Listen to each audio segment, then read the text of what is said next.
이 아침 우리에게 주시는 하나님의 말씀 히브리서 12장 12절 13절 2절의 말씀이 되겠습니다.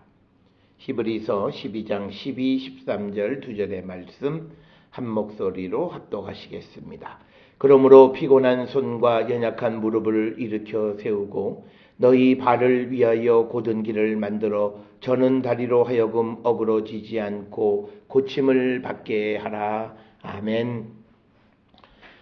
오늘 주시는 히브리서 12장 12절에서 13절에 있는 말씀은 이제 어저께 우리가 보았던 4절로부터 11절까지 사람이 당하는 여러 가지 어려운 환난과 박해는 하나님의 사랑 가운데서 우리에게 주신 것이고, 하나님은 사랑하는 자를 징계하시고 또 하나님이 기뻐 받으실 자들을 훈계하시는 분이시다. 그래서 우리가 고난을 당하고 또는 하나님의 징계를 받을 때 낙심하지 말라 이렇게 말씀을 하면서, 그 다음에 이어지는 12절로부터 17절에 있는 말씀은 이제 권태와 그리고 우유부단함 가운데 있는 그런 성도들에게 이제 정신을 차리고 다시 자기의 삶을 주께로 향하는 자들이 되게끔 촉구하는 그런 말씀이 되는데, 그 말씀 가운데 오늘 주시는 12, 13절에서는 피곤한 손과 연약한 무릎을 일으켜 세우고 그리고 저는 다리로 하여금 어그러지지 않게 고침을 받아라 라고 하는 겁니다. 그래서 오늘 주시는 이 본문의 말씀, 특히 12절에 있는 이 말씀부터 14절까지가 한 덩어리인지 아니면 13절까지가 한 덩어리인지 여러 가지 논의가 있지만, 오늘 주시는 12, 13절을 통해서 우리가 우리의 믿음을 돌아보면서 우리가 다시금 우리의 믿음을 세워가기를 결단하는 저와 여러분이 될 수 있기를 주의 이름으로 축원합니다. 특별히 오늘 주시는 본문의 말씀 12절에서 손과 무릎은 이 손과 발을 상징하는 것으로서 유대인들에게 있어서는 그 사람의 삶 또는 그 사람의 행동을 의미합니다. 특별히 우리가 구약 성경, 특히 유대인들에게서 중요한 인간의 6가지 기관들을 보면 눈과 귀, 그리고 마음, 입, 그리고 손과 발 이렇게 됩니다.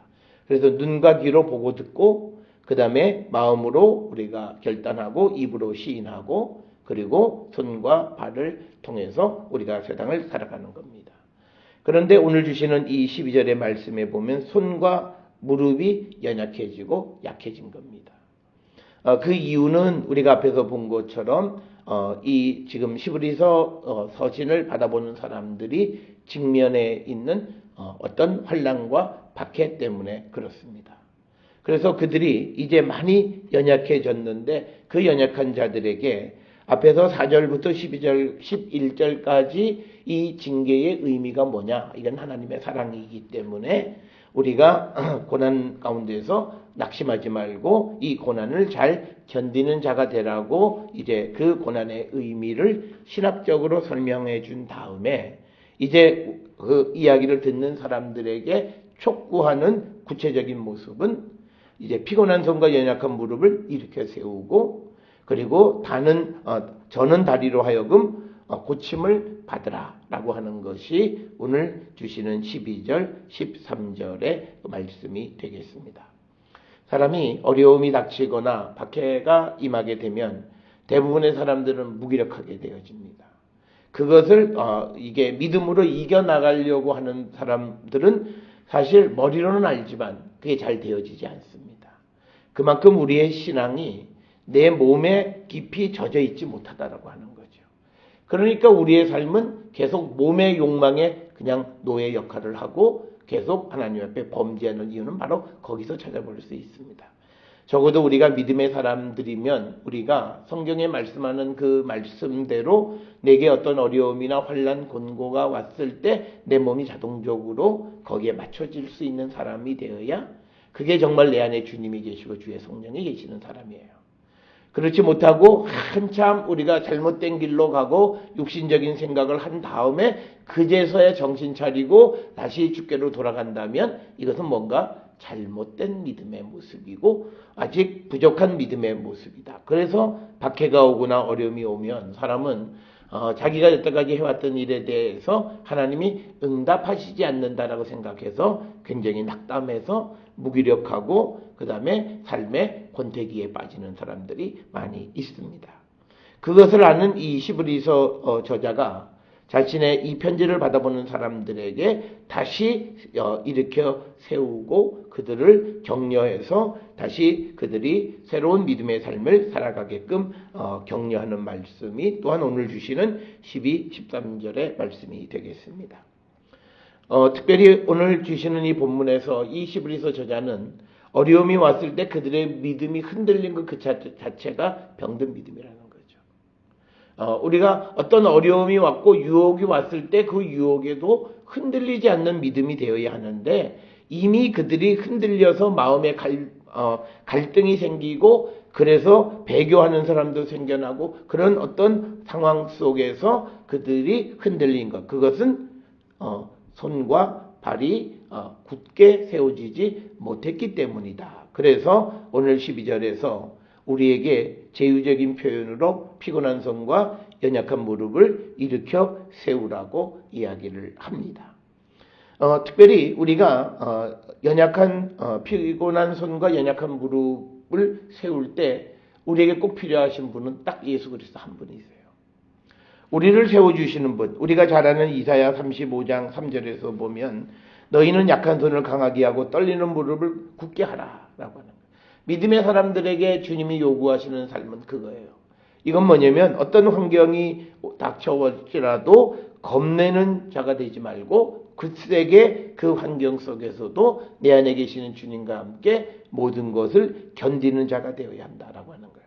그런 맥락의 말씀을 통해서 12절에서 너희들의 피곤한 손과 연약한 무릎을 일으켜 세우라. 여기서 일으켜 세우는 것을 궁극적으로 세워주시는 건 예수 그리스도예요. 그런데 이 지금 시브리서를 받아보는 자들이 주님에게로 마음을 향하고 이제는 흔들리지 않고 주님을 따라가기를 결단하는 그 결단을 갖고 살아가는 자들이 되어야 한다라고 하는 것이고 또 많은 그리스도인들에 대한 박해가 옴에 따라서 자연스럽게 그리스도인들의 삶이 위축당합니다.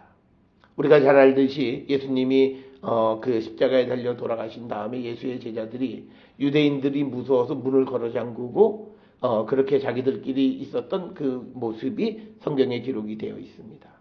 그러니까 그만큼 삶이 위축이 되는데 그런 위축된 삶을 살지 말라는 거예요. 당당하게 그리스도의 복음을 가지고 나가는 자가 되라는 거예요.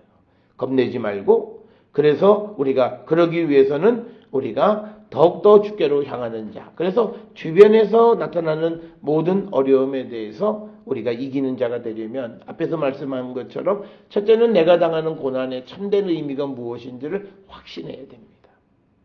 그래서 이 지금 앞에서 4절부터 11절까지에서도 이 시브리서 저자가 강조하는 것이 이것은 하나님의 사랑이고 하나님께서 여러분을 정말 아들로 생각하셨기 때문에 이 고난을 주신 거다.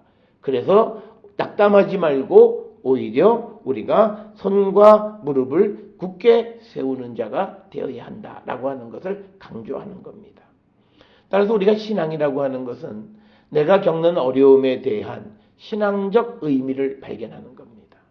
그냥 내가 이 어떤 일을 하다가 그냥 내가 잘못했고 내 과실이고 과오고 그렇게만 생각하면 거기에서 사람이 평생 일어나기가 굉장히 어렵습니다. 비록 내가 실수를 했지만 그러나 그 실수를 허락하신 하나님의 뜻이 무엇인가를 찾는 거죠. 그게 우리가 신앙적 의미를 발견하는 거고 그럴 때 우리는 어떤 고난도 견딜 수 있다라고 하는 겁니다. 우리가 지난 시간에 보았던 것처럼 4절부터 11절에서 이 징계를 당하면 그 다음에 의와 평강의 열매를 맺게 되니 염려하지 말고 이 고난을 기뻐해라. 당장은 어렵고 힘들지만 그 열매가 의와 평강의 열매를 맺는다라고 하는 이 신앙적 깨달음이 있을 때 그들은 고난을 이겨나가는 거예요.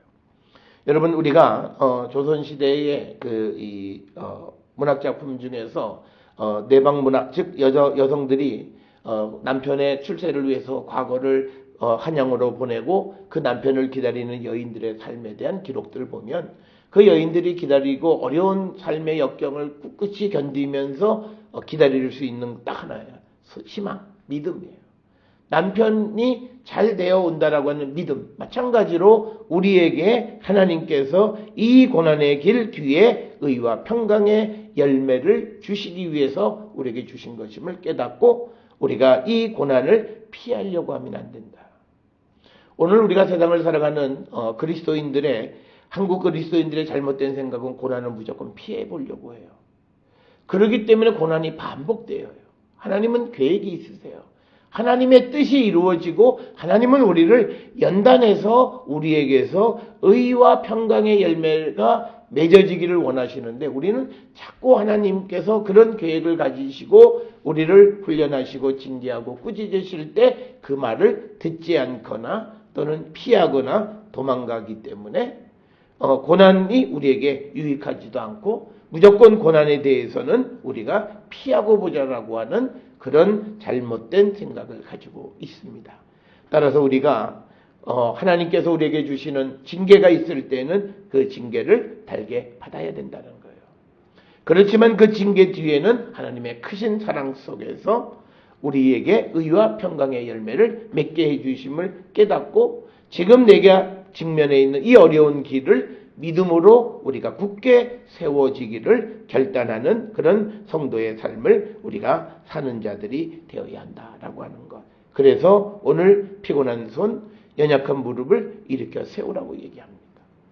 오늘 세상을 살아가는 사람들의 삶은 내가 힘들고 피곤하니까 나를 좀 이해해줘라고 얘기해요. 그래서 그걸 이해해주는 것을 우리가 공감한다 이렇게 얘기해요.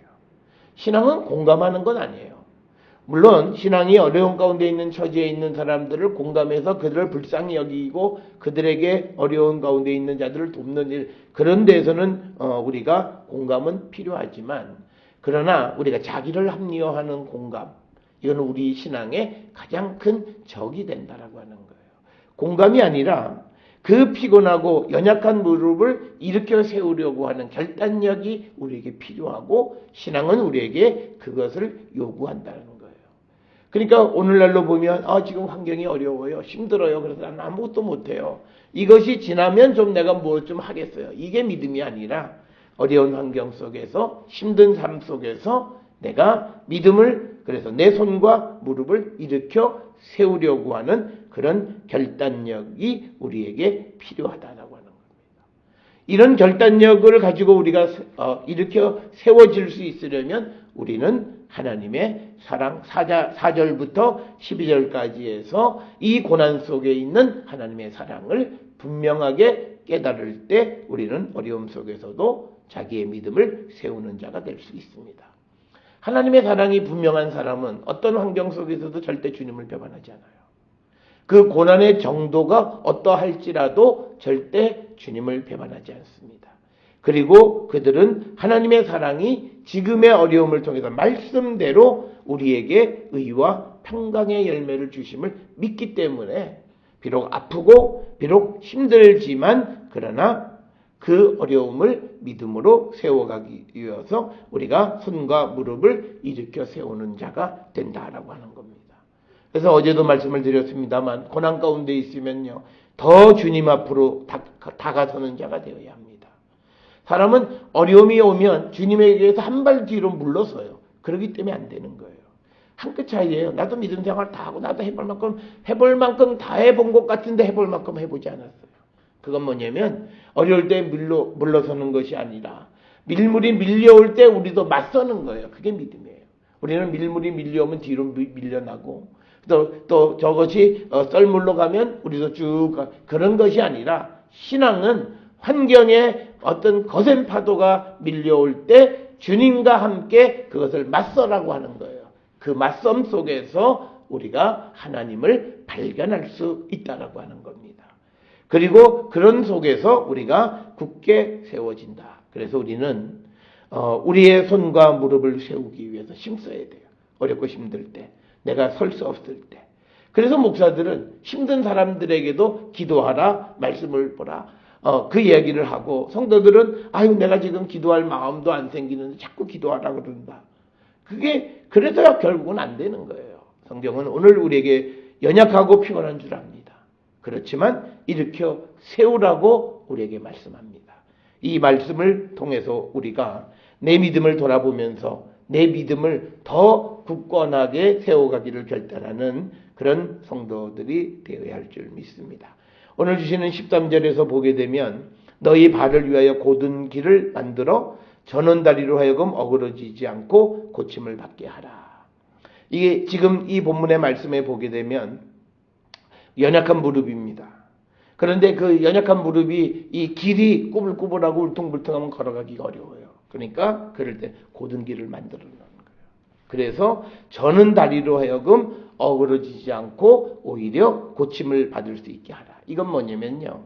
우리가 세상을 살아가면서 내게 어려움이 오면요. 삶을 바꾸셔야 돼요.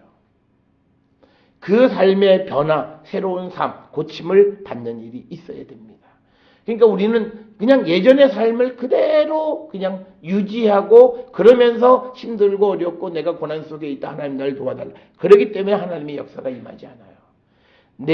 내가 넘어지지 않고 내가 지금 불완전한 이 모습이 걸려 넘어지지 않도록 먼저는 불완전한 걸 온전하게 만들어갈 뿐만 아니라 또 길도 곱게 펴야 돼요. 그러니까 뭐냐면 내가 믿음 안에 있으면요. 우리가 세상의 친구들하고는 조금 거리를 두셔야 돼요. 우리가 세상의 친구들이 내가 영으로 강하고 내가 모든 것을 이길 수 있을 때는 그들과의 만남을 통해서 그들을 전도도 하고 뭐 할 수 있어요. 그런데 그렇지 않고 내가 여러 가지로 궁핍한 상황 속에 있고 어려운 상황 속에 있으면 그들에게 내가 영적으로도 져요. 그럴 때는 그들을 잠시 피하는 거예요. 영원히 그들을 피하라는 얘기가 아니에요. 그들을 잠시 피해. 그래서 내 환경이 내 믿음을 어렵게 만드는 환경이 있으면 그걸 일단은 내가 잘라낼 수 있는 믿음이 우리에게 필요한 겁니다. 그래서 우리가 어려운 가운데 있는 사람이 자기의 삶을 바꾸지 않아요. 그러면서 하나님 보고 도와달라고 그래요. 그러니까 절대 하나님의 도우심이 없어요. 그러니까 그 사람들이 시간이 지나면서 문제가 해결되어지는 것 같은데 그건 해결이 아니에요. 그냥 덮어두는 거예요. 자연적으로 그냥 내가 거기에 이제 익숙해져서 시간이 지남으로 인해서 그 어려운 일들이 내가 이제 견딜만 해요. 그게 내가 이긴 것처럼 잘못 생각하는 경우가 있어요. 그게 아니라 그때 내가 이제 새로운 길을 만드는 거예요. 오늘 주시는 이 본문의 말씀은 이제 히브리인으로서 예수를 믿던 사람들이 박해가 오니까 믿음이 흔들렸어요. 그러면 이제 그 믿음이 흔들리지 않는 환경을 만들어야 돼요. 곧은 길을 만들어야 되고 이미 삐걱거렸던 믿음이에요. 그러면 그 저는 다리로 하여금 어그러지지 않도록 그 믿음을 고쳐야 가야 돼요. 그렇게 해야만 우리가 이길 수 있다라고 하는 거예요. 그래서 우리는 인생을 살아가면서 몇 차례 여러 가지 어렵고 힘든 일들을 통해서 믿음이 계속 성숙한다라고 하고 믿음이 깊어지는 건 바로 그거예요. 내가 이번 일에 내가 삐걱거리는 믿음이었지만 그러나 그 저는 다리를 어그러지지 않고 고침을 받게 하려고 애쓰는 거예요. 그러면서 내 신앙과 믿음이 점점 더 깊어지는 그런 삶을 살아가는 거예요. 그런데 여기서 중요한 이야기가 있습니다. 왜 우리가 이처럼 피곤한 손, 연약한 무릎을 이렇게 세우고 또 그리고 저는 다리로 하여금 어그러지지 않도록 고침을 받아야 하는가? 이유는 하나예요. 우리가 믿음을 가지고 있다고 하면서 다른 사람들의 믿음에 어떤 실족해 하는 삶을 살면 안 돼요. 그러니까 내가 힘들고 내가 믿지 못하는데 그거는 내 문제가 아니에요. 우리가 내가 온전한 믿음의 모습을 보이지 않아서 누군가가 나의 모습을 보고 실족하면 그 사람에게 주님은 책임을 물어요. 세상에 실족하게 하지 않을 수는 없다. 그렇지만 실족하게 하는 자에게 화가 있다고 말씀하세요. 여기서 말하는 화라고 하는 것은 단지 어려움이 아니라 하나님의 심판을 의미하는 거예요. 이것이 마태복음 18장 7절에서 우리에게 주시는 말씀이에요. 그래서 우리가 어려움 속에서도 우리가 믿음을 지키고 우리가 세워져야 되는 이유는 내가 예수를 믿는 사람으로서 다른 사람들의 신앙을 실족하게 하는 자가 되어서는 안 된다는 거예요. 그래서 우리는 야고보서 5장 16절에 보면 죄를 고백하고 병낫기를 위해서 기도하라는 거예요. 이 말씀을 오늘 주시는 이 히브리서 12장 13절의 말씀과 연결을 시켜 보시면 돼요. 이게 도대체 이게 다 병이 죄인가? 죄의 결과가 병이란 말인가? 물론 그것도 이해가 되긴 합니다. 그런데 그것이 아니라 이미 흔들렸던 믿음이에요. 그 믿음에 대한 것을, 그 믿음의 연약함의 죄를 자백하고 그 다음에 그 다리가 고쳐지기 위해서 하나님 앞에 기도하라는 거예요. 그러면 하나님께서는 그 믿음을 세워주신다라고 하는 의미입니다.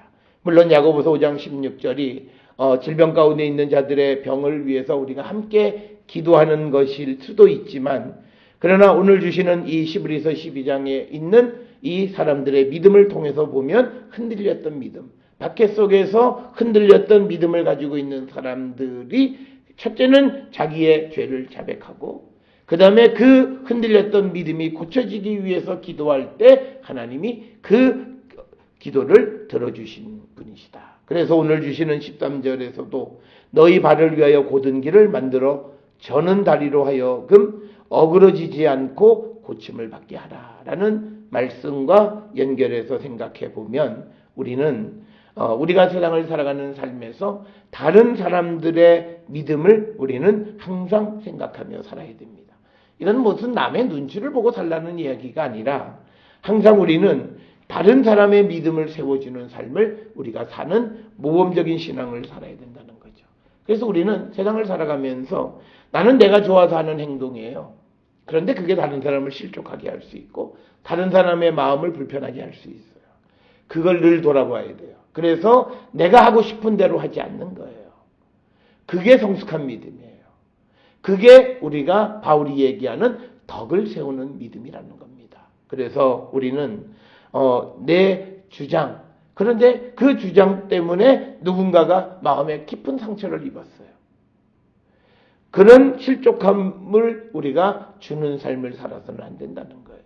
그러기 위해서 우리는 끊임없이 우리가 고쳐지고 우리가 끊임없이 자기를 내려놓고 하는 그런 믿음의 삶을 살아가야 되는 것. 그래서 우리가 왜 새로워지고 고쳐져야 하는가? 궁극적으로 다른 사람들에게 실족하게만 안 된다는 거죠. 지금 박해 때에 이 사람들이 신앙을 버리고 다른 예수 그리스도를 떠나게 되면 당장은 아니라도 다음 세대 사람들이 그 본을 보면서 우리 조상들도 어려움이 오면 신앙을 포기했구나. 그 나쁜 본을 보여서는 안 된다는 거예요. 오늘 우리가 가지고 있는 신앙의 그 역사를 보면 많은 사람들이 어려움 속에서 자기 목숨을 내놓고 신앙을 지키는 이들이 있어요. 특별히 우리가 히브리서 11장 32절 이하에 나오는 그런 것들을 보게 되면 우리가 고난당하고 박해당하지만 그러나 자기들이 놓여지기보다는 오히려 더 좋은 것을 기다리며 순교의 길을 걸어갔던 많은 사람들이 이야기를 하는 것은 그들의 믿음의 본이 다른 사람들에게 긍정적 영향을 끼친다는 거예요. 그래서 오늘 우리가 살아가는 삶에서 비록 우리가 고난과 어려움 속에 있을지라도 우리는 우리의 손과 무릎을 이렇게 세우고 그리고 우리가 고침을 받아서 바른 삶을 살아가야 되는 이유가 바로 거기에 있기 때문에 오늘 히브리서 12장 12절로 13절에서 피곤한 손과 연약한 무릎을 일으켜 세우라고 권면합니다.